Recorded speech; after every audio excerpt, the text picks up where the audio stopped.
O interessante é que o poder da entrega está conectado a exatamente isso. Eu me permito. Então, quando eu me permito, eu me desarmo. É muito ruim você estar num ambiente onde você pode aprender, vai aprender, e você fica aí cheio de achismo, armado, sabe? Você fica aí um bloco de cimento, você não se permite, você fica armado o tempo todo, e você fica com a visão crítica. Então não faça isso. Se entrega, se permita, escuta, escreva, depois você analisa. Depois vai embora para casa e analisa. Não deixe para analisar agora enquanto você está aprendendo, porque pode te atrapalhar. Então foque e se permita. Abaixe a guarda para aprender. E não permita que ninguém converse contigo agora. Não permite que a sua bexiga te mande para o banheiro. Não permita que a sua garganta seca te mande para o bebedouro. Tenha domínio disso nesse momento, porque ninguém morre ficar uma horinha sem ir no banheiro, né? Ninguém morre ficar uma horinha sem tomar um copo com água. Então é muito importante. Agora eu vou falar sobre as três leis poderosas que podem mudar a vida de tantas pessoas. Que pena que essas pessoas elas têm dificuldade quanto a isso aqui que direi. A primeira lei poderosa, e é uma lei mesmo, viu? É uma lei chamada lei da identidade. Você vai precisar o tempo todo ter em vista e estar muito consciente da sua verdadeira identidade. Identidade. O texto que nós lemos de Gênesis 1:28 nada mais é do que uma base que principia a história humana. Vou dizer, viu?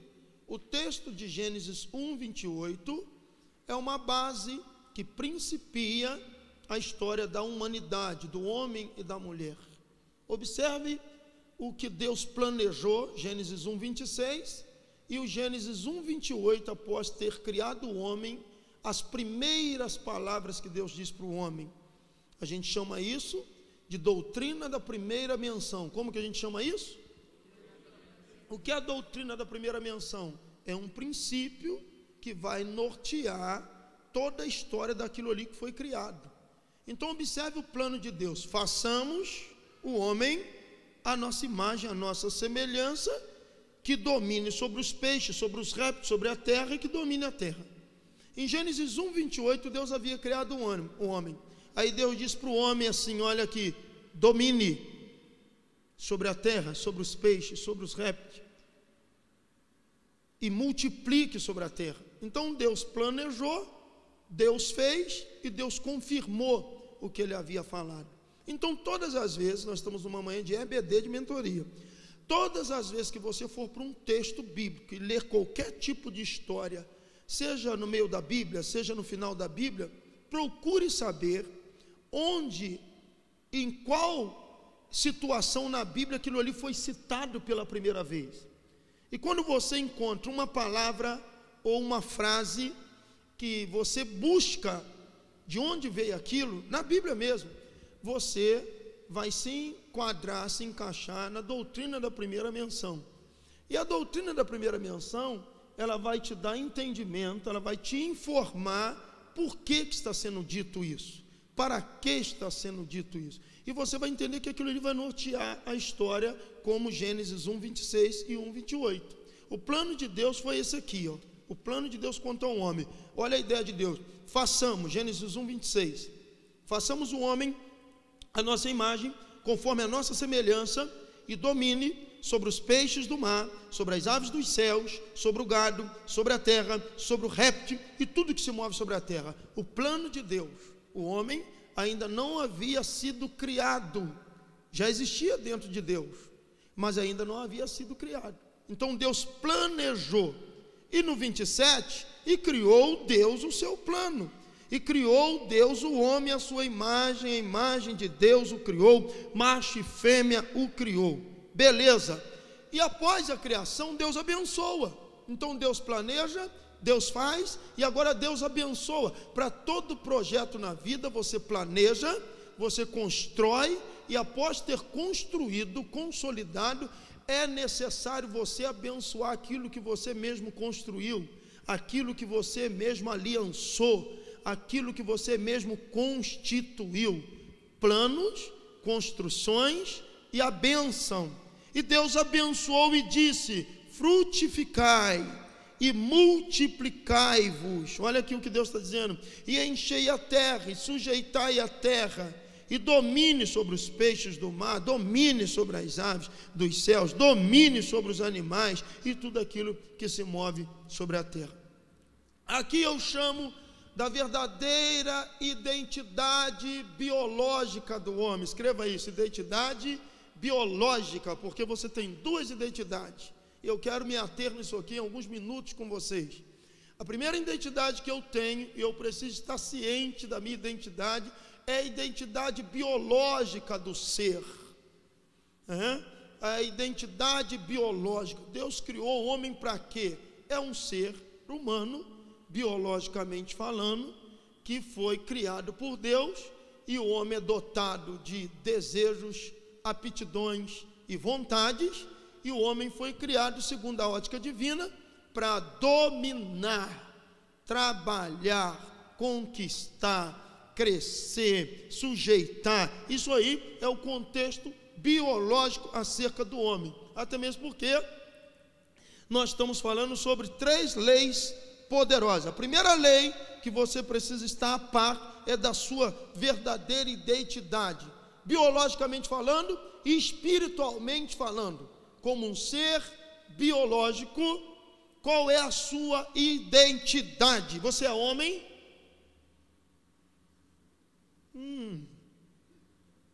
Estou te falando que tem muita gente que não tem sua identidade bem esclarecida. Quer ver? Você é mulher? Elas sempre ganham, é isso que me pirraça. Os homens demoram a acordar, né? Então, eu perguntei: você é homem? Não houve uma resposta, nem que sim, nem que não. Está no muro, e muro também é território do inimigo. Está no muro. Então eu não posso nem dizer que você está no princípio de Deus, então, homem, porque Deus falou assim: você vai frutificar e multiplicar. Você é fértil. Eu perguntei se é homem. Teve dúvida, eu não vou nem perguntar se está multiplicando. Pode piorar. Então, ser biológico, a identidade biológica, você, a nível de caráter, você é homem. Ainda continua não acreditando, mas eu vou insistir até o final. Estou te falando aí, tem alguém gritando aí. A nível biológico, um ser de caráter, você é uma mulher. Nem ensinando. Você é homem. Eles chegaram.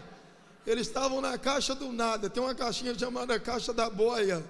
Que boia, pastor? Fica boiando. Então, olhe para esse teu marido aí, teu amigo que está do teu lado, e falou: se permita, se entregue. Você é homem. Diga para ele: mulher, eu casei com você porque entendi que você é homem. Você crê que você é homem? Então, maravilha. Você é mulher, cadê as mulheres?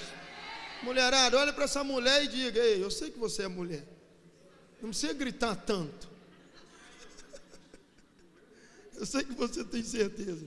Então, a identidade, a sua identidade biológica e a sua identidade espiritual. Vamos para o texto de Jeremias capítulo 1. Vamos falar um pouquinho.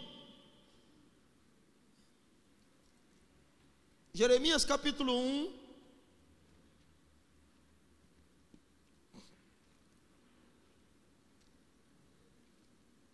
Isso aqui mexe muito comigo.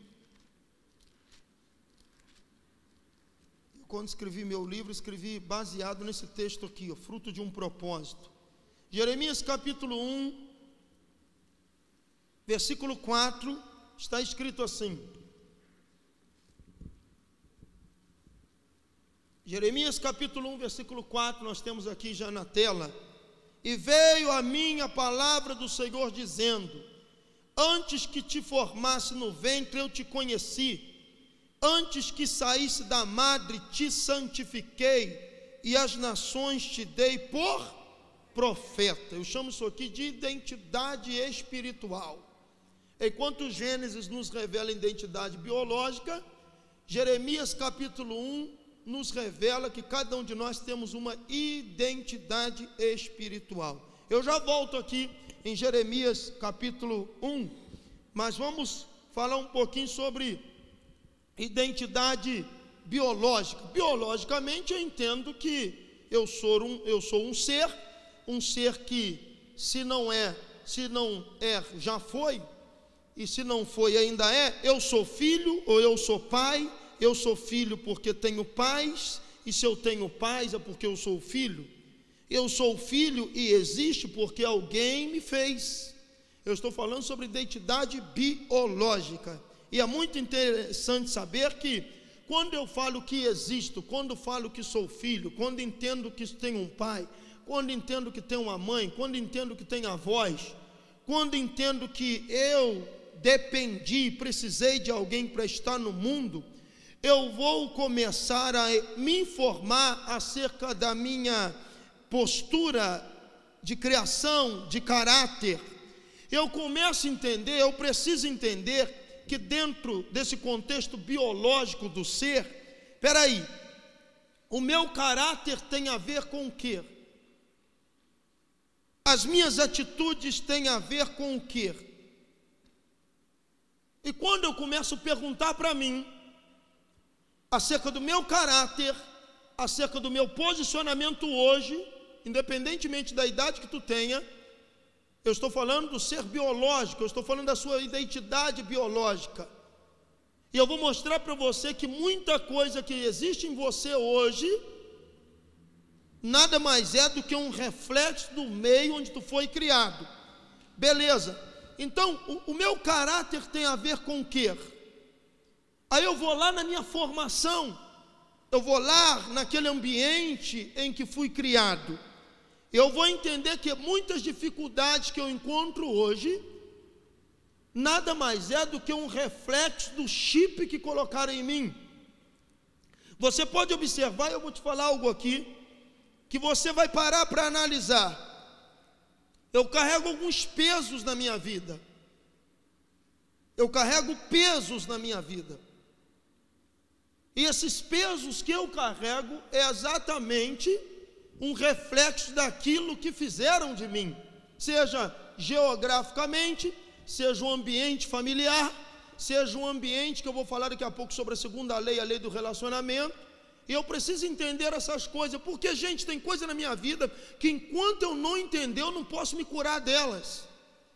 E a gente está vivendo num mundo hoje que as pessoas estão cheias de problemas e arrumando mais problemas, mas ela não entende que ela talvez seja o maior problema. E por ser o maior problema, fica arrumando problema para os outros. Eu não sei se vocês já tiveram essa oportunidade de se deparar com essa realidade. Realidade qual, pastor? Eu sou o problema. Eu preciso melhorar, eu preciso mudar. As pessoas hoje elas vivem apontando, direcionando e julgando e se desculpando. E quando você começa a aceitar que você é a causa do que você está vivendo, muita coisa na tua vida começa a melhorar. Você é a causa do que você está colhendo, você é a causa do seu ambiente, você é a causa do que você está vivendo. Então, como ser biológico, eu tenho que cair na real.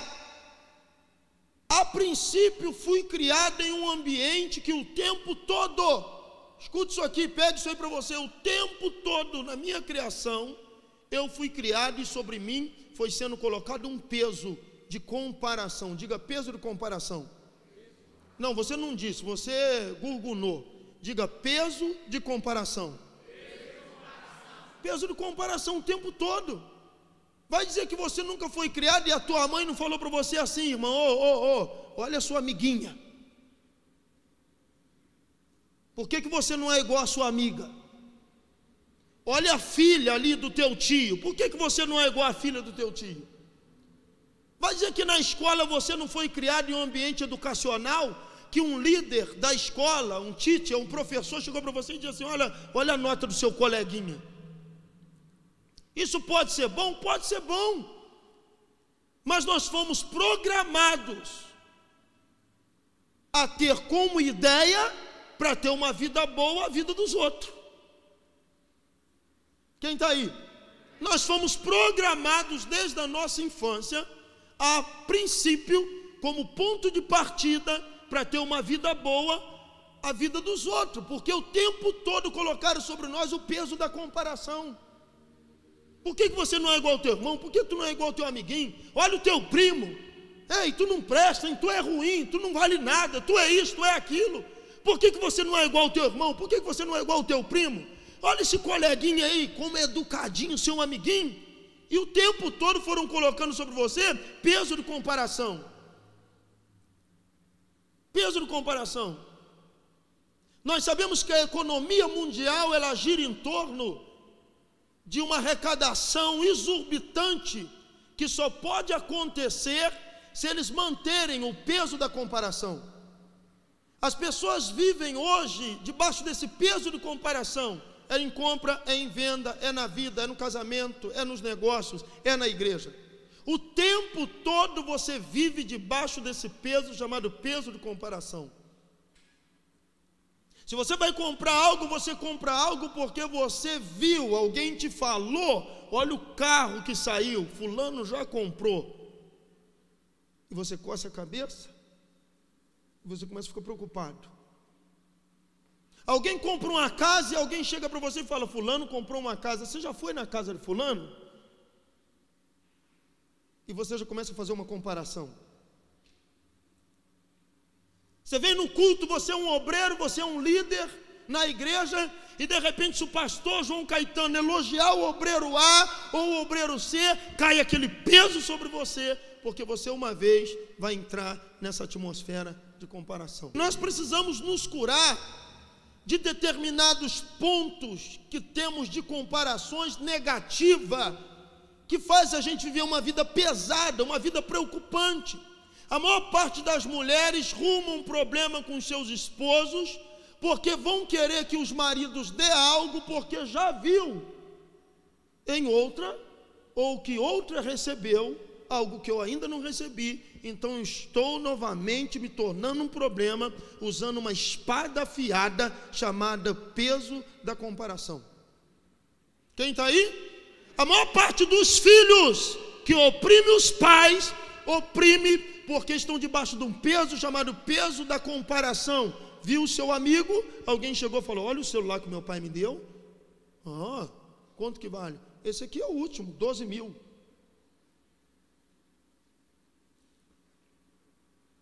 E o que acontece? Os filhos vão oprimir os seus pais porque já estão chipados, programados a viver debaixo de um peso de comparação. Quem está aí? Pare para observar um pouquinho e veja se não é uma grande realidade. As pessoas sofrem porque o tempo todo elas querem sair do seu quadrado e viver no quadrado dos outros. É como um fofoqueiro, é como um invejoso também. O tempo todo não se preocupe em viver a sua verdadeira identidade. A essência do ser. O porquê veio, para que veio, quem é, para que foi criado. Qual é o senso de destino, qual é a missão, qual é o propósito. E as pessoas o tempo todo ela quer pisar no quadrado do outro. O tempo todo ela quer se envolver na vida do outro. O tempo todo ela está preocupada em viver como o outro.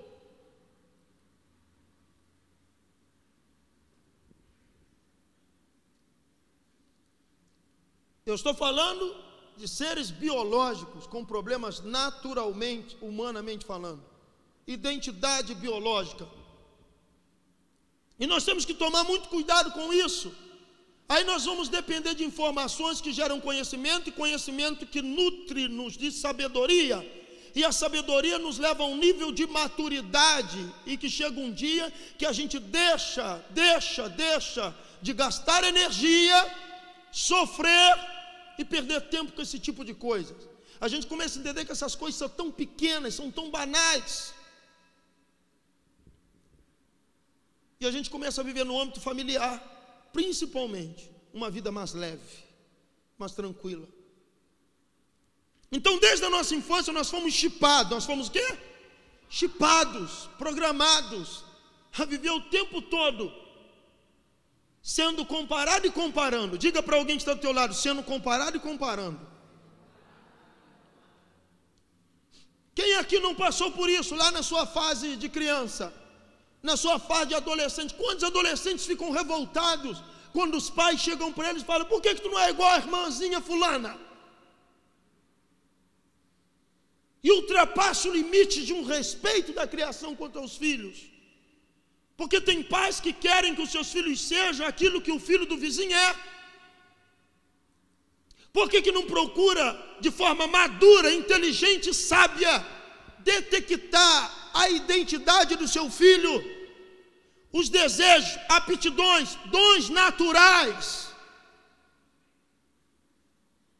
Por que não procura buscar a vocação da sua filha, aquilo que leva jeito para fazer? E você investe naquilo ali de forma sábia, de forma inteligente, de forma graciosa. Aí você deixa de arrumar problema e começa a resolver. Você deixa de ser um promotor de problema e se torna um promotor de solução. E a gente vai vivendo uma rotina de vida Maria o tempo todo. É claro que precisamos passar para eles princípios, normas. Isso é natural, isso aí é ético, é necessário que se faça. Agora, nós temos que tomar muito cuidado com o peso da comparação. Você já notou aí peso de comparação? Não tira isso da sua cabeça mais não.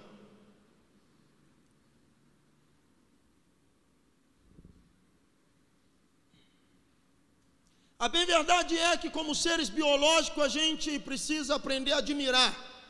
O que a gente admira de Deus, o que a gente admira de bom, a gente atrai para a nossa vida. Isso é um princípio que daqui a pouco eu vou falar sobre esse princípio espiritual. Mas saímos do peso da comparação e vamos procurar viver uma vida no âmbito da admiração. Porque às vezes comparar demais gera um peso. Comparar demais gera um peso, mas a admiração ela pode ser mais proveitosa. Diga comparação e admiração. Não, você não falou, você não tomou café direito. Hoje a mesa foi fraquinha, mas domingo vai melhorar. Comparação,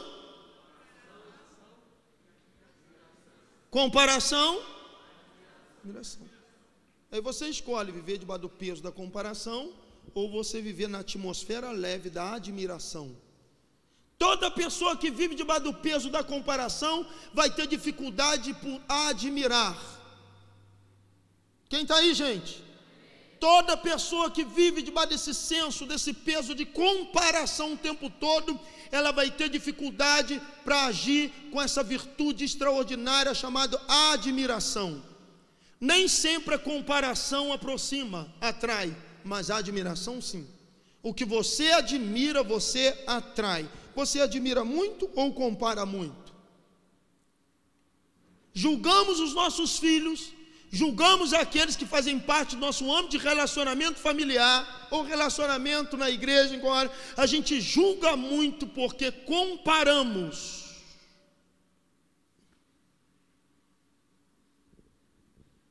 Mas temos dificuldade de encontrar virtudes em que admiramos. Você está falando do quê, pastor? Estou falando sobre identidade. E aí fica uma bagunça, uma confusão na cabeça dos filhos, na cabeça dos pais, na cabeça dos crentes, na cabeça dos obreiros, quanto à sua verdadeira identidade.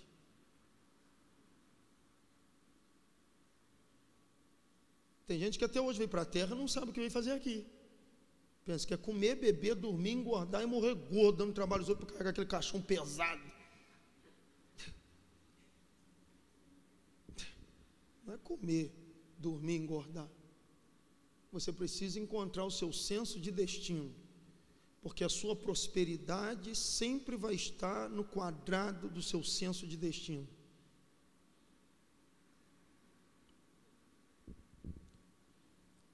Quando é que eu começo a prosperar? Quando eu tenho consciência da minha identidade e do meu senso de propósito.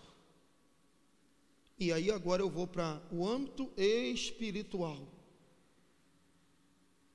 Eu preciso entender, sobretudo, que Deus me criou, e além de ser carne e osso, sou um ser espiritual, e é necessário entender que o de dentro direciona o de fora.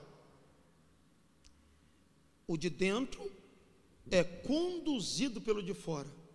O de fora é um meio de transporte que conduz o de dentro. Mas o de dentro é o que direciona o de fora. Algo aí dentro de você sempre dará direção para o seu ser biológico, natural, palpável, tocável. Então, o que conduz, o que direciona o de fora? É o de dentro. Se o de dentro estiver muito bem para direcionar, aqui fora tudo vai fluir. Quem está aí? Se aqui dentro tiver estrutura, se aqui dentro tiver muito bem, entendeu? Não é o ser imaginário. Eu ensinei isso aqui domingo passado. Não é o ser aí dentro imaginário. O que eu penso que sou. Não, é o que eu tenho certeza que sou. Identidade espiritual. Identidade espiritual. Se aqui dentro tiver muito bem, porque aqui dentro sempre vai guiar, aqui dentro sempre vai dar direção para o de fora. Essa mulher que tem aí dentro, esse homem que tem aí dentro, é o que dá as coordenadas para o de fora agir. E se o de dentro não estiver pleno em Deus, cheio de Deus, alimentado, suprido pela palavra de Deus, a par e conscientemente do seu senso de propósito, vai arrumar muito problema para o de fora. Torna a dizer, quem está aí? Os maiores problemas que a gente vive aqui fora são problemas que existem lá dentro, porque você sempre vai refletir algo que tem aí dentro. O que você vive hoje é um reflexo do que tem aí dentro. Você pode esconder um dia, pode esconder 2 dias, pode esconder 3 dias, pode camuflar 4 dias, mas ninguém camufla toda a vida.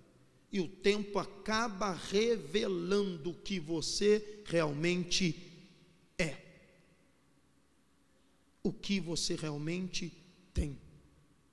Eu me lembro que quando a DCMA em Cristo começou, eu tinha meia dúzia de crente, a igreja era metade desse altar aqui, ó, metade aqui, era esse tamanhozinho aqui, a igreja. Eu tinha uns 40 crentes, e o pau já quebrava, o couro comia, eu nunca escondi o que realmente eu era, reto nas minhas colocações, sincero nas minhas palavras, olhando nos olhos e confrontador.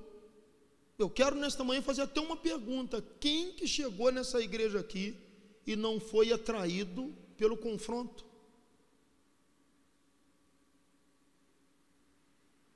E eu confronto até hoje. E o tempo passou, 10 anos se passaram. O pastor João continua pisando no nosso calo. O pastor João continua falando na lata.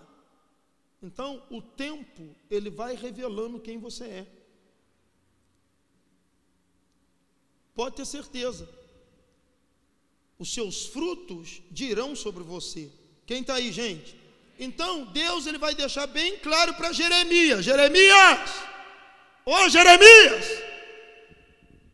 Tu é profeta. Eu te criei para ser profeta. Eu te formei no ventre da tua mãe, eu precisei, mas você é profeta. Como Deus falou comigo um dia: João Caetano, você é ministro da palavra. E onde eu estava? Num ambiente, num lugar que não tinha nada a ver com isso aqui que eu estou vivendo hoje. Mas Deus chama as coisas que não são como se já fosse. Registrado está em Romanos capítulo 6. Quem está aí, diga amém. Eu estava debaixo de uma vaca, tirando o leite 5 horas da manhã, com 13 para 14 anos de idade, pisando na bosta do gado, tirando o leite, e o Espírito Santo falou comigo: eu te separo como ministro da minha palavra e pregoeiro do meu evangelho. Eu te escolhi para isso.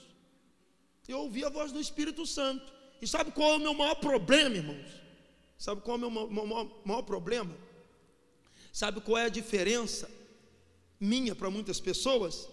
É porque eu acredito plenamente naquilo que Deus me fala.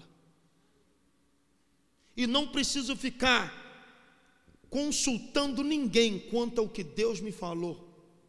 Se Deus fala comigo, a pastora Flávia sabe disso, meus filhos sabem disso, eu creio naquilo que Deus me fala. E quando Deus me fala, eu faço uma pergunta sempre para Deus: o que eu tenho que fazer para isso começar?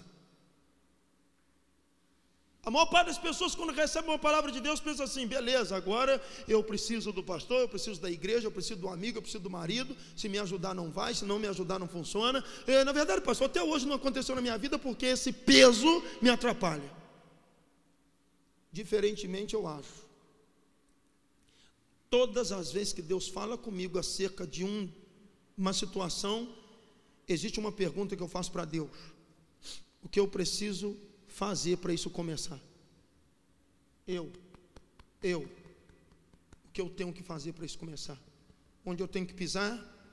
Quem eu tenho que levantar? Como que é isso? Me mostra o que eu tenho que fazer para isso. E aí eu recebi direção de Deus, e se Deus falou que eu seria pregoeiro da palavra, pregador, eu estava debaixo de uma vaca tirando leite, e já me levantei dali com um coração totalmente apaixonado na Bíblia. Ele quer saber de uma coisa? Se é isso, então tem que ler Bíblia. Eu tenho que ler Bíblia. E eu comecei a ler Bíblia, 13 anos, 14 anos, lendo Bíblia. Com 17 anos, eu tinha lido a Bíblia 12 para 13 vezes, de capa a capa. 12 para 13 vezes. Ele não falou que eu seria? O que eu tenho que fazer? Ler Bíblia. Eu fui ler Bíblia. Como Deus falou, você será uma árvore frondosa e frutífera, vai dar sombra e fruto para muita gente. Pois é, para ser uma árvore eu tenho que ter raiz. Para ser uma árvore eu preciso ter conhecimento do que é ser uma árvore. Eu preciso conhecer as realidades dos ventos da vida, porque a árvore passa por vento, pedradas da vida. É muito bom você ouvir que vai ser uma árvore. Deus te levantou para ser uma árvore, mas não quer tomar pedrada, não quer passar por ventos. Eu estou te dando uma família abençoada, eu já abençoei sua família, você está abençoado. Pois é, mas entenda que família também é um território onde vai ter muita guerra. Até chegar ao nível da maturidade, meninos guerreiam um contra o outro. E tem gente que o tempo vai passando e continua meninos. Outra coisa muito interessante é saber, quando Deus fala sobre tempo de paz, não existe tempo de paz sem primeiro uma grande guerra. Você tem que guerrear, vencer e ter moral com os seus inimigos, e eles vão te respeitar e vão te dar paz. Ninguém vai futucar, ninguém vai alfinetar uma pessoa que ela não pode resistir. Você vive em paz porque você guerreou, você venceu e agora você tem paz. Salomão só viveu um tempo de paz porque ele era conhecido como filho de Davi. E quem era Davi? Um camarada que a espada já chegou a colar na mão, de tanto sangue numa guerra. E esse boato corria. Vai mexer com Salomão por quê? Não, ele é filho de Davi. Ele deve ser pior que o pai. Não mexe com Salomão não. Ele tem o Deus de Israel e ele é filho de Davi. E o próprio Deus vai dizer: te abençoo e te dou o que eu estou te dando por amor ao meu servo Davi. Então a gente precisa entender que existe promessa, existe futuro, existe palavras quanto ao ser uma árvore frutífera e frondosa, existe uma palavra liberada sobre a tua vida quanto a prosperar, quanto a crescer, para muitas pessoas quanto até enriquecer. Isso não é pecado. Agora você vai precisar se preparar. Diga: preparação. O tempo de preparo é mais importante do que o tempo da execução. Escreva isso aí, anote no seu celular, pelo amor de Deus. Anote na mão, escreva no pé. Pega o rosto do marido e escreva aqui nele. Escreva: o tempo de preparo é mais importante do que o tempo da execução. Se você quer ser o que Deus disse que você seria, quem quer? Quem quer? Você quer ser o que Deus disse? Você quer que aconteça tudo que Deus prometeu? Prepare-se. Busque preparação, busque ambientes de confronto. Você vai precisar dessa segunda lei, a lei do relacionamento. Para ser o que Deus te prometeu, você vai ter que se relacionar com ambientes confrontadores. A primeira lei é a lei da identidade. Você está a par do que você é, biologicamente e espiritualmente. Número 2, para que as promessas se cumpram, para tudo aquilo que Deus te falou acontecer, você vai precisar dessa segunda lei, lei do relacionamento. Escreva: relacionamento, permissividade, abaixar a guarda, se permitir a se relacionar com ambientes de confronto. Você sabe quem você é? Cadê você? Já foi? Você sabe quem você é? Você tem certeza do que Deus tem para a tua vida? Deus não vai fazer nada sem que primeiro você se prepare. Olhe para alguém que está do teu lado e diga: se prepare. Não diga melhor, acorde para a vida. Você sabe quem você é? Você sabe o que Deus tem para você? Então se prepare.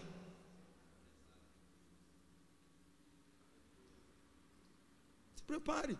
Se prepare emocionalmente, espiritualmente, fisicamente. Porque você tem que viver, não tem? Tem ou não tem? Você tem que viver para ver Deus fazer o que Ele prometeu? Tem ou não tem? Então se prepare também fisicamente.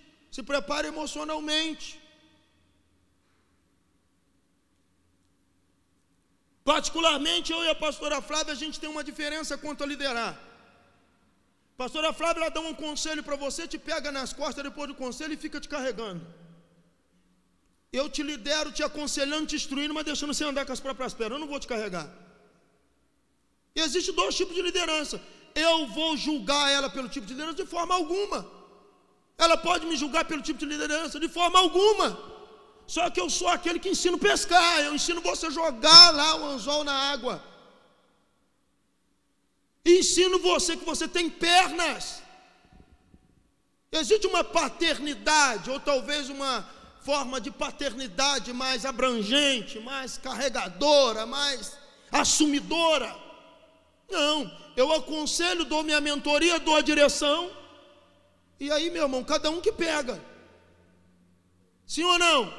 Então nós precisamos entender que dentro desse âmbito dos relacionamentos, se eu entendo quem eu sou, se eu sei o que Deus tem para a minha vida, quantos aqui tem promessa de se tornar uma árvore? Ou um pé de alface? Cadê os pezinhos de alface? Cadê as árvores? Você sabia que na Bíblia o homem é comparado como árvore? Todas as vezes que você lê na Bíblia sobre árvore, simbolicamente falando, tipologicamente falando, toda vez que você lê, eis o machado da raiz da árvore, é o prazo de vida do homem. O texto diz assim: eis o machado da raiz da árvore, a árvore que cai para o norte ou para o sul, onde cair ficará. O que o texto está dizendo? Que cada um tem uma vida, e quando o machado come, que é a morte, se você cai para baixo ou cai para cima, não muda mais, é só 2 caminhos. Você não pegou, né? Pegou ou não pegou? Olha para essa pessoa, pegou. O texto diz: eis o machado da raiz da árvore, para o norte ou para o sul, onde a árvore cair, ali ela fica. Norte é o quê? Sul é o quê? Você já viu o sul para cima? O sul fica onde? O que fica embaixo? Salomão falou: o caminho da vida é para cima, para que o homem se livre do inferno que está embaixo. Então todas as vezes que a gente fala de árvore, a gente fala de homens. Quando o texto diz: eis que você será como árvore plantada, está falando de você mesmo. Então vamos lá, relacionamento, diga relacionamento. Se eu tenho consciência, tem que parar, né? Se eu tenho consciência do que Deus tem, do que eu sou, do que Deus tem para a minha vida, os relacionamentos, eles serão muito importantes. É por isso que os pais têm que ficar muito atentos quanto aos relacionamentos dos seus filhos, porque pode atrapalhar no senso de propósito. E pode mesmo. Diga com quem anda que eu vou dizer quem tu é. Como andarão 2 juntos se não estiver de acordo? Tome muito cuidado. Eu sou muito protetor quanto à criação dos meus filhos. Não se relaciona com qualquer um. Na minha casa não pisa qualquer um. Meus filhos não fazem amizade com qualquer um. Eu me lembro uma vez que o Brad estava estudando em um colégio muito renomado aqui de Goiânia, e eu tive que tirar ele da escola por relacionamento, não por ele, por relacionamentos de lá para cá. Eu preferi tirar da escola. Depois você estuda, depois você faz um supletivo, e depois você se forma, você se vira. Mas eu preciso te salvar agora. Tirei. A Esté, o tempo todo que estudou, eu sempre ficava: quem é teu amigo? Quem é teu amigo? Quem é teu amigo? Quem é teu amigo? Quem é teu amigo? Quem é tua amiga? Relacionamentos negativos podem atrapalhar os nossos filhos contra o senso de propósito, senso de destino. As coleguinhas, gente boa, quem é? Onde está sendo criado? Quem é o pai? Quem é a mãe? Onde mora? É gente boa porque ri? É gente boa porque gostou do teu filho? É gente boa porque usa o cabelo igual do teu filho? É gente boa porque gosta de fazer tatuagem igual o teu filho gosta? É gente boa porque joga o jogo louco que o teu filho joga? Cuidado, procure saber quem é, qual é o conceito e os princípios dos pais, porque na verdade ele também não tem culpa, mas ele é um reflexo daquilo que os pais são, e depois vai refletir nos seus filhos. E se você não vigiar, se você não tocar buzina, se você não tocar corneta, se você não ficar como sentinela, depois eu te espero aqui nas campanhas. Que a maior parte das pessoas faz campanha porque deixou uma brecha, sim ou não? Tem que fazer campanha, deixou uma brecha, aí tem que fazer campanha, tem que capengar a ajuda de Deus. Porém, quem segue princípios serão supridos por tantas bênçãos que dificilmente precisarão de milagres. Pega isso aí. A maior parte das pessoas que capengam em campanha por milagres é porque quebrou princípios. O povo de Deus quebra princípios e vai parar na Babilônia, e depois se arrepende, clame, por muito clamar, eles tocam o coração de Deus, e Deus manifesta um milagre, arrancando o povo de lá. Mas precisava ter ido para lá? Precisava ter ido para a Babilônia? Eles tinham um texto, eles tinham a Bíblia, eles tinham a lei de Moisés, melhor dizendo. Por que não seguiu? Se tivesse seguido, eles teriam chegado na Babilônia? Não, eles foram para a Babilônia por causa da desobediência, quebra de princípio, pisando nos estatutos de Deus. Deus falou: já preparei uma vara para vocês. Aí depois para lá. Então a maior parte do povo de Deus precisa de muita campanha, muito milagre, porque não segue princípios. Eu estou falando sobre relacionamento. Obrigado. Eu estou falando sobre relacionamento. Deus colocará pessoas para te ajudar.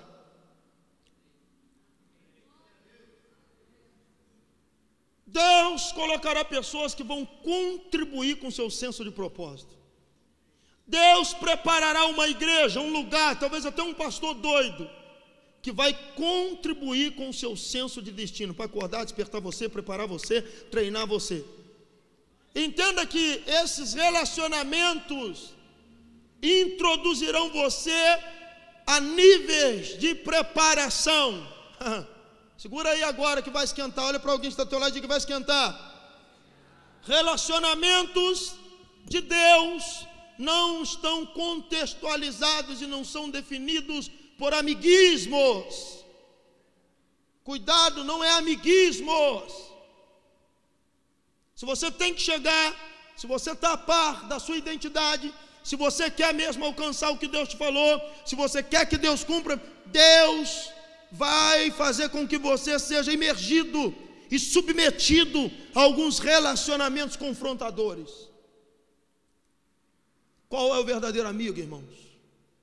Que conceito nós temos de verdadeira amizade? Qual é o conceito que nós temos acerca das verdadeiras amizades? Que tipo de pessoas a gente quer deixar próximo de nós? Que tipo de pessoas a gente paga para ficar perto da gente? Paga para ficar perto da gente. Porque existe uma diferença muito grande aqui. Você paga preço por esse tipo de relacionamento. Relacionamento que confronta, relacionamento de Deus, relacionamento do céu, relacionamento que te escuta, mas pá na tua lata. Ou você não quer pagar preço por esse tipo de relacionamento? Eu disse que o tempo de preparo é mais importante do que o tempo da execução. Eu já disse isso aqui. Jesus foi preparado 30 anos. Quantos anos? 30 para cumprir só 3 anos. O ministério de Jesus só durou 3 anos e meio. Até 30 anos ele não pregou, ele não curou, não operou milagres. Mas depois dos 30, após ser batizado pelo João, começou os seus milagres e o seu ministério em Caná da Galileia, como está registrado em João capítulo 2. Ele começa ali desencadeando o seu ministério, transformando água em vinho, demonstrando como princípio da primeira menção que Deus se tornou carne e veio para os homens para submeter os homens em um processo transformador. Por isso que o primeiro milagre de Jesus foi transformar água em vinho. Ele podia ter ressuscitado, ele podia ter curado, ele optou transformar água em vinho, porque o primeiro milagre de Jesus nada mais era do que uma base que principiava o seu ministério. Ele começou transformando e morreu para transformar. Você está aí ou não? Mudar você de forma. Que forma? Original. Trazer você a sua originalidade. Quem está aí, diga amém. E é necessário entender isso, que o tempo de preparo é mais importante que o tempo da execução. José, Moisés, quanto tempo Moisés foi treinado, gente? Quanto tempo Moisés foi treinado? 80 anos para cumprir 40. 40 anos no Egito, 40 anos no deserto e 40 anos liderando o povo. O tempo de preparo é mais importante que o tempo da execução. O que tem relacionamento com isso? Você observa que Jesus precisou de João para ser batizado. Moisés dependeu de Faraó e dependeu de Jetro para ser instruído. José dependeu de pegar algumas informações na casa de Potifar para chegar no trono faraônico. Paulo foi criado também aos pés de Gamaliel. Pedro foi introduzido e ensinado por Cristo. E todo grande homem, toda grande mulher não abre mão de uma virtude chamada virtude de humildade quanto ao aprendizado. Você pode ter se tornado o homem mais poderoso da terra ou a mulher mais poderosa. Você vai ter sempre essa virtude de humildade para aprender, seja com uma criança. Você não veio não, né, irmão? Você está aí? Então o tempo de preparo é mais importante que o tempo de execução. Lei do relacionamento. Deus colocará pessoas que vão te ajudar a chegar. Receba isso. Deus usará pessoas que vão te ajudar como um pontapé para os acontecimentos. Vou dizer ainda mais. Tem pessoas de Deus que elas têm o poder de transformar nossa vida e nos imergir em um novo ciclo na nossa história. Tem gente que passa na nossa vida que não são pessoas comuns, são anjos de Deus. Tem gente que passa na nossa vida que não são seres humanos comuns. Essas pessoas são como uma mudança de fase em nós. Ah, meu Deus do céu. Você consegue perceber quem passa na sua vida que tirou você do bom para o pior? E consegue perceber quem passou na sua vida que tirou você do pior para o melhor? Olhe para alguém que está do teu lado e diga isso para ela. Tem gente na nossa vida que é um divisor de águas. Tem gente de Deus que tem tanta bagagem de Deus que vem com uma virtude libertadora.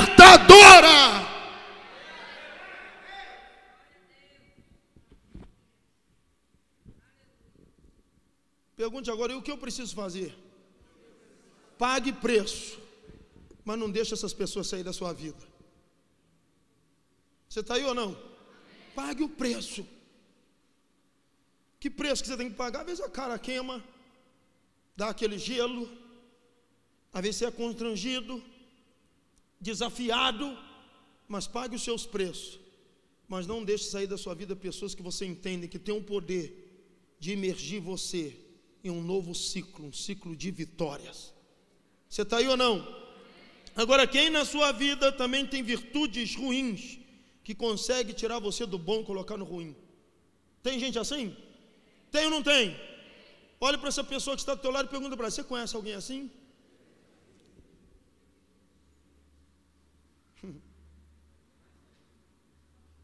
Não, Elton, tem ou não tem? Hein, negão? Tem. Tem ou não tem, Ailton? Tem, Francisco? Tem não, mano. Tem ou não tem, Simone? Tem. Tem gente que passa na nossa vida que ela tem um poder de marcar nossa história de uma forma negra. E dificilmente você vai conseguir arrancar essa nuvem negra de sobre a sua cabeça por causa de alguém. E você tem que ter discernimento, por favor, discernimento. Se existe um dom espiritual, já que estamos falando sobre identidade espiritual, se existe um dom espiritual poderoso que crente não pode deixar de buscar, é o dom de discernimento. Discernimento é diferente de desconfiômetro, é diferente. Discernimento. Quem tem um dom de discernimento, discerne o espírito das pessoas. O dom de discernimento discerne e te faz perceber, Fernando, aquilo que os seus olhos jamais conseguiriam observar. Isso é dom de discernimento. Eu estou falando sobre a segunda lei, a lei mais poderosa da sua vida, lei do relacionamento. Deus não vai fazer nada na tua vida sem usar pessoas. Agora você precisa entender que, ai meu Deus, a minha fé, ela não pode estar firmada nisso. Porque se eu fico contando muito com essa fé do faça por mim, isso também pode me prejudicar. Você está aí ou não? Se Deus usa, se Deus levanta, glória a Deus e aleluia, eu me permito. Enquanto Deus não usa e não levanta, eu não posso manter a minha fé no baluarte do faça por mim. Ninguém fez, ninguém me ajudou, ninguém orou, ninguém me estendeu as mãos, ninguém contribui em mim, ninguém. Aí você fica nutrindo uma fé, que eu disse aqui uns dias atrás, que é a fé do faça por mim. Não confunda, porque no tempo certo Deus vai levantar as pessoas certas. E essas pessoas são levantadas em um momento em que você não está conseguindo mais. Um momento em que você não pode mais. Não posso porque já fiz tudo. Não consigo porque é o meu limite, mas já tenho um percurso percorrido. Nessa maratona eu saí de lá e já vi até aqui. Estou diante de um limite, me ajude, Senhor. Aí Deus usa um camarada para jogar uma corda em uma cisterna, onde o profeta está enterrado até o pescoço, e esse camarada arranca Jeremias de lá, porque ali Jeremias não tinha como fazer. Deus só te ajuda quando você não tem como mais fazer.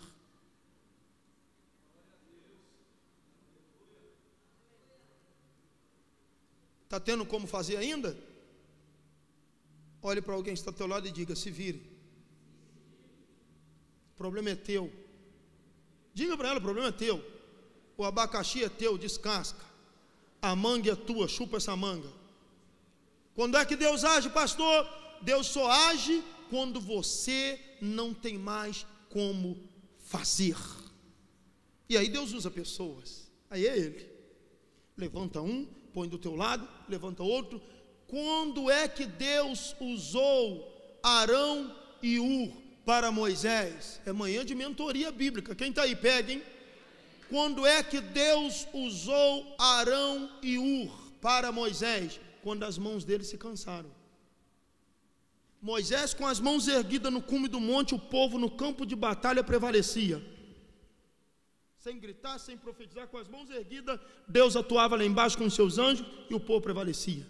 Moisés começava a baixar a mão pelo cansaço e o povo começava a perder para os seus inimigos. Aí Moisés levantava a mão e o povo prevalecia. Aí Arão e Ur olhou aquilo, foi tocado por Deus e falou: as mãos de Moisés têm que estar erguidas. Mas Moisés chegou no limite, ele está cansado. E quem está cansado tem que sentar um pouco. Pega uma pedra. Eu pego, Arão. Põe Moisés sentar na pedra. Moisés se assenta sobre uma pedra. Arão entra debaixo das mãos de Moisés e Ur entra debaixo da mão direita, e ele segura a mão de Moisés erguida, e o povo lá embaixo estava.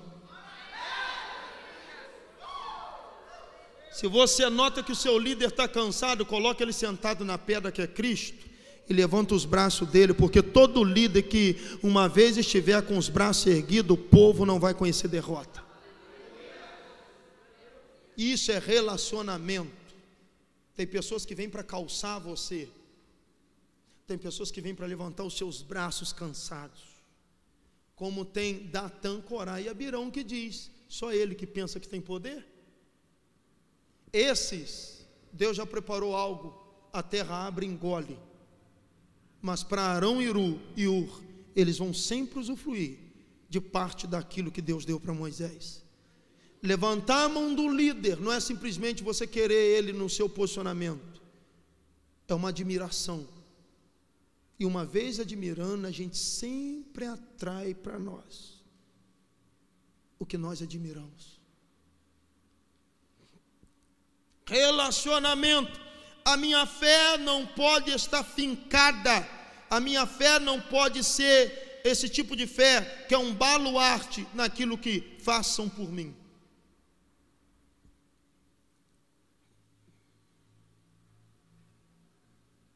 A ajuda gritada pode se tornar um peso.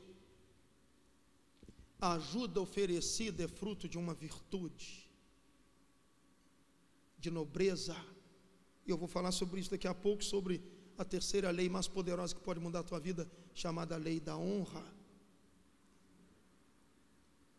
Quando eu ajudo porque gritaram, eu não estou fazendo nada além do que a minha obrigação. Se é para carregar uma mochila, carregue 2. Se é para andar 1 milha, ande 2. Então, quando eu vou além, eu estou demonstrando uma virtude diferenciada do que as pessoas têm. Amém sim ou amém não? Quem está aí? Olhe para alguém que está do teu lado para dar uma despertada. Cadê o Maciel? Está aí? Não falei nada, eles estão rindo não sei do que, Marcelo. Esse povo está te julgando. Olhe para alguém que está do teu lado e diga: está entendendo? Você está registrando isso aí? Pergunta para ela. É manhã de mentoria, EBD e mentoria. Então, relacionamento. A minha fé não pode estar no baluarte do faça por mim, na pedra do faça por mim, nem muito menos. A minha fé não pode ser uma fé que acredita que Deus vai fazer tudo. Eu ensinei isso aqui para vocês há uns domingos atrás. São a fé que eu chamo de fé prejudicial, fé falsa, não é a fé autêntica. A fé que eu direciono, alguém vai fazer, não é a fé autêntica. E a fé que me faz crer que Deus vai fazer tudo, também não é a fé autêntica. Eu preciso entender o lugar de Deus, eu preciso entender o lugar das pessoas, eu preciso entender o meu lugar. Responsabilidade de Deus, responsabilidade das pessoas e as minhas responsabilidades. E eu disse aqui na mentoria passada sobre responsabilidade. Então, lei do relacionamento. Quem na tua vida soma, e quem na tua vida não soma. Quem na tua vida acrescenta, e quem na tua vida não acrescenta nada. Relacionamentos. Depois você arruma um problema muito sério, porque você não consegue ter estrutura, discernimento e maturidade nos relacionamentos. Aí você baixa a guarda da tua vida para todo mundo que ri da tua cara, tu vai ver onde tu vai chegar. Conta os seus pormenores para todo mundo que está rindo para você, tu não imagina o que tem dentro daquele coração. E só porque ri, só porque te elogiou, você baixa a guarda e abre o teu casamento, abre a tua vida, abre as suas finanças. Se prepare para as campanhas, porque você vai colher frutos da sua imaturidade, frutos daquilo que você falou de forma precipitada. Então, meu irmão, relacionamentos, ninguém vive, nós somos seres biologicamente sociais, dependemos de gente. Agora, relacionamento tem nível, diga isso. Você não disse, olha para alguém que está do teu lado e diga: relacionamento tem nível. Tem gente que pode chegar no portão da tua casa e de lá não pode passar. Tem gente que pode entrar no quintal da tua casa e de lá não pode passar. Tem gente que pode se assentar na sua sala e isso não significa que pode comer na tua mesa. Ai, meu Deus do céu. Relacionamento é nível. Infelizmente, nós temos que ponderar que tipo de pessoa está do nosso lado e até onde essa pessoa pode vir aqui. Porque tem gente que é entrona e quando você vê já entrou. E por besta que muita gente é, baixa a guarda e abre tudo. E depois fica reclamando na igreja do fofoqueiro. O fofoqueiro só é fofoqueiro porque nutriram nele isso aí. Fofoqueiro se torna fofoqueiro porque alguém baixou a guarda e deu espaço para ele. Porque se fosse cortado, não seria. Então preste muita atenção e diga uma vez mais: relacionamento é nível. Você não disse, né? Diga: relacionamento é nível.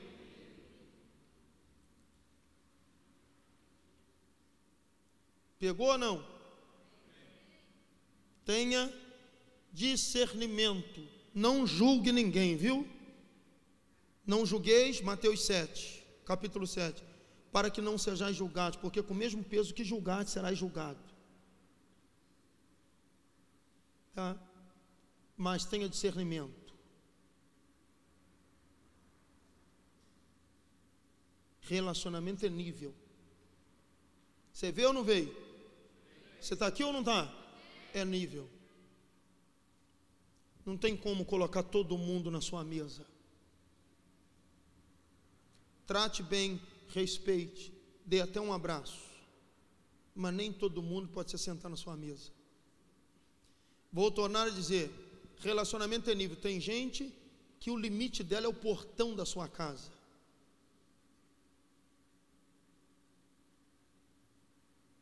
E você vai precisar entender sobre isso. Tem gente que pode entrar no seu quintal. Tem gente que pode se assentar na sua sala. Agora, existem pessoas que poderão comer a sua mesa. Por que mesa, pastor? Porque mesa é o altar da sua casa. Mesa é o lugar da família, cumplicidade, comunhão, afinidade, confiança plena. E quando você coloca na sua mesa e serve, você está compartilhando de algo que você tem com aquela pessoa e naturalmente está pegando dela para você, está dando liberdade a ela. Cuidado com quem você põe a sua mesa. Você não vai dizer depois que ninguém te ensinou, viu? Uma mentoria dessa aqui, irmão, te livra de muita campanha, te livra de muito. Livra ou não livra? Livra. Porque os problemas surgem ou não surgem? Agora, o problema são os problemas? O problema é suas atitudes quanto aos problemas.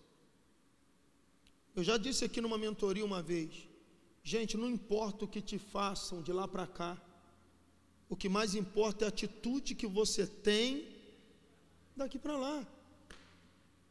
O inimigo alfineta? Alfineta, ele quer ver o quê? Se você vai descer um nível. Você desce? Desce sim. Já vi você descendo e já me pediu até oração e já ficou perturbado, mente não, abençoado. Então o problema não é o que vem de lá para cá, o problema é a sua postura.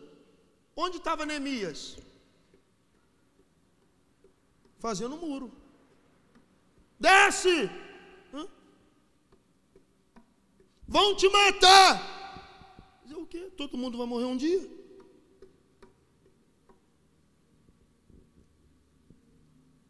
Argumentos espirituais para tentar te convencer acerca daquilo que você não pode fazer.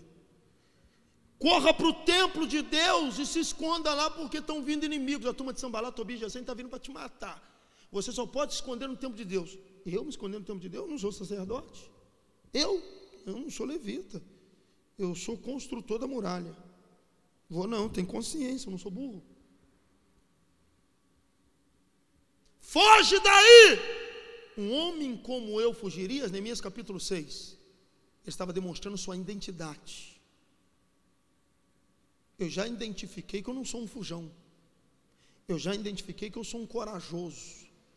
Eu já identifiquei que de onde eu saí para estar aqui, por tudo que eu passei, isso aí vai me amedrontar?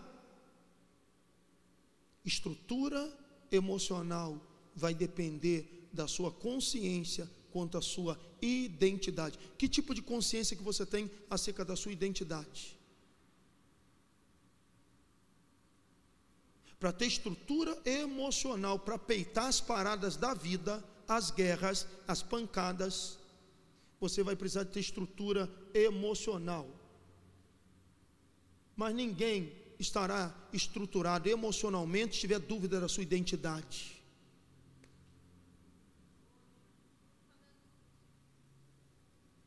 Eu vou encerrar. Esse é o papel do diabo, colocar você sempre em dúvida com tudo aquilo que tu é, que tu tem e que tu pode fazer.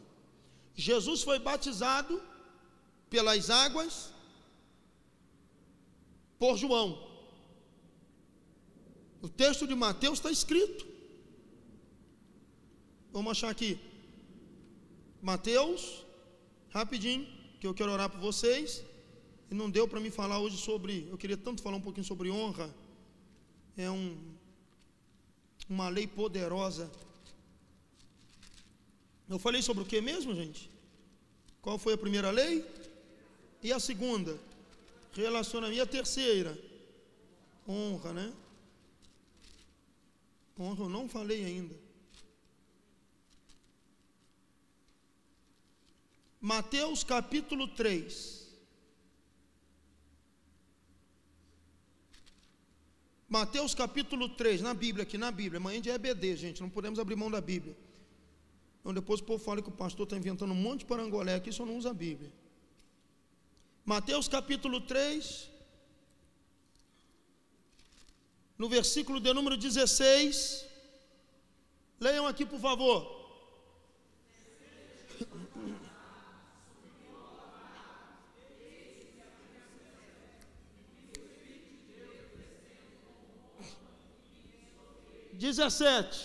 Vocês, bem forte.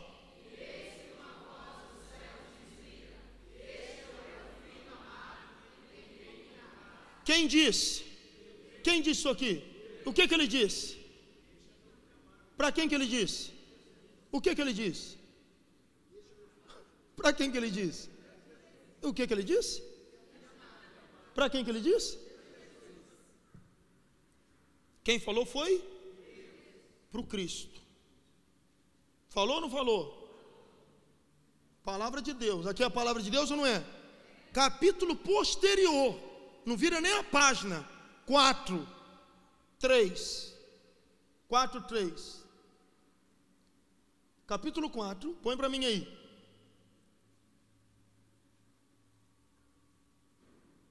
Vocês, 1, 2, 3.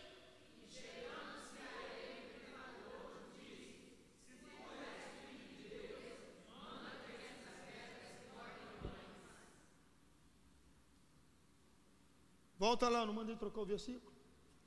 Deixa lá. Quem falou? Para quem? Quem falou?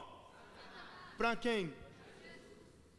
Nos ambientes de relacionamento da sua vida, você vai precisar ter discernimento acerca do tipo de voz que tu está escutando. Nos maiores acontecimentos da sua vida, você vai ouvir muitas vozes. Que tipo de voz você vai dar ouvido?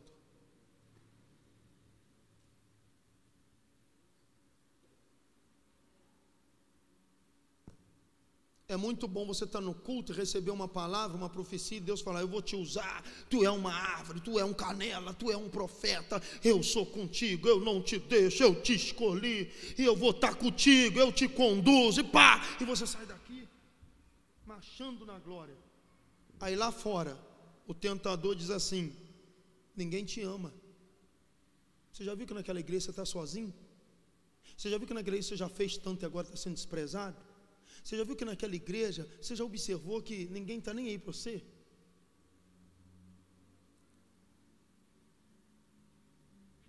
Vozes. O Criador disse o que para Jesus? Vamos lá. O Criador disse o que para Jesus?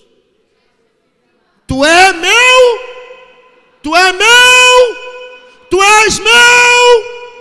E o tentador disse o que? Se tu és. O Criador disse? E o tentador? Você já pegou tudo.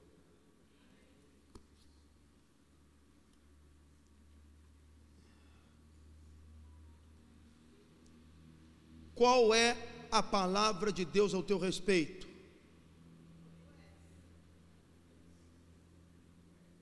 Qual é a palavra de Deus ao teu respeito?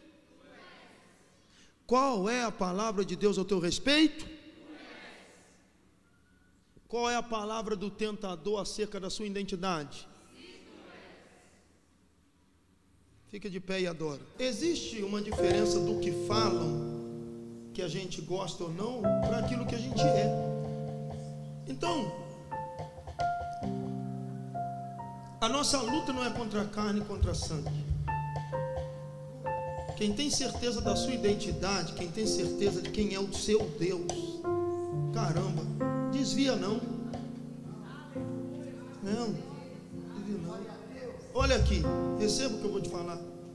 Eu vi pastor caindo, eu vi pastor roubando, eu vi pastor sendo covarde, eu vi pastor fechando igreja, eu vi pastor xingando, eu vi pastor morrendo.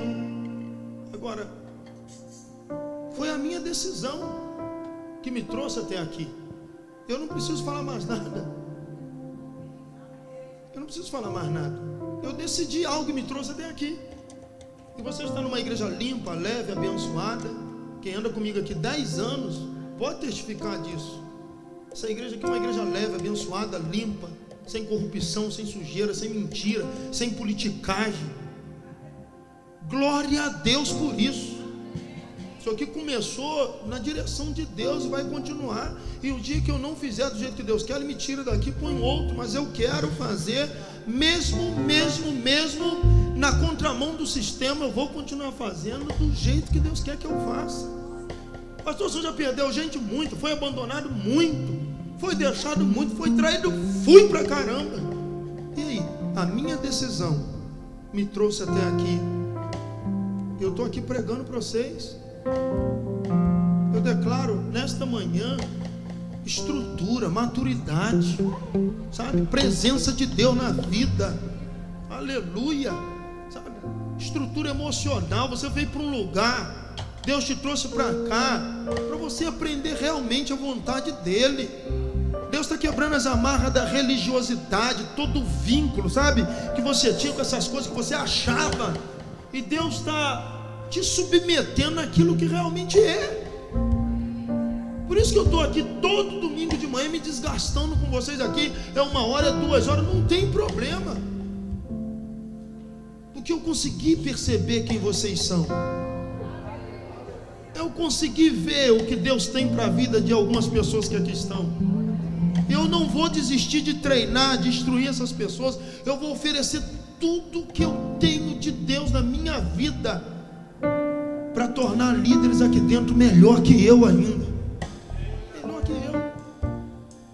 Você está aí ou não? Então, viva o momento. Passado passou. Erga a cabeça agora e olhe para frente. Olhe para frente.